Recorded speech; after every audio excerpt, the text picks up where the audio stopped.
నమస్తే అండి, రుచుల వనానికి స్వాగతం.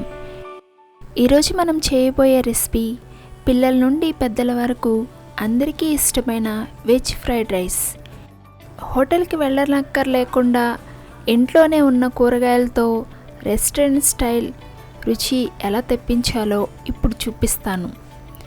క్విక్గా టేస్టీగా అయిపోయే ఈ ఫ్రైడ్ రైస్ ప్రాసెస్ ఏంటో చూసేద్దాం రండి. ముందుగా స్టవ్ వెలిగించి ఒక పాన్ పెట్టుకుని అందులో 2 టేబుల్ స్పూన్ల నూనె వేయండి.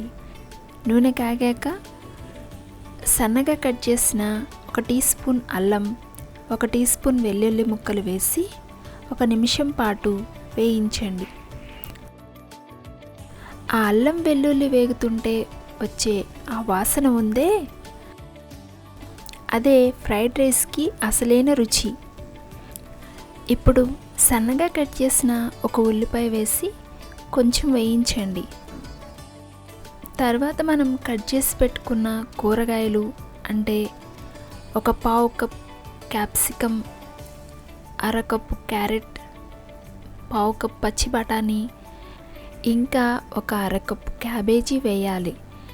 ఇప్పుడు మంటని హై ఫ్లేమ్లో ఉంచి 2 నిమిషాలు వేయించండి. ఫ్రైడ్ రైస్లో కూరగాయలు మరీ మెత్తగా అవ్వకూడదండి, తింటుంటే కరకరలాడుతూ తగలాలి. ఇలా వేగాక ఇందులో 1 టీ స్పూన్ ఉప్పు, 1 టీ స్పూన్ మిరియాల పొడి వేసి మళ్ళీ 1 నిమిషం వేయించండి. ఇప్పుడు మనం ముందే ఉడికించి పెట్టుకున్న 2 పెద్ద కప్పుల అన్నాన్ని ఇందులో వేయాలి. తరువాత ఇందులో 1 teaspoon vinegar, 1 teaspoon soya sauce వేసి అన్నీ కలిసేలా మెల్లగా బాగా కలపండి. మంటని హై ఫ్లేమ్లోనే ఉంచి 2 నిమిషాలు కలుపుతూనే ఉండాలి. చివరిగా సన్నగా తరిగిన కొత్తిమీర చల్లి ఒకసారి కలిపి స్టవ్ ఆఫ్ చేసేయటమే. అంతేనండి, మన restaurant style veg fried rice ready. చూస్తుంటేనే తినాలనిపిస్తుంది కదూ.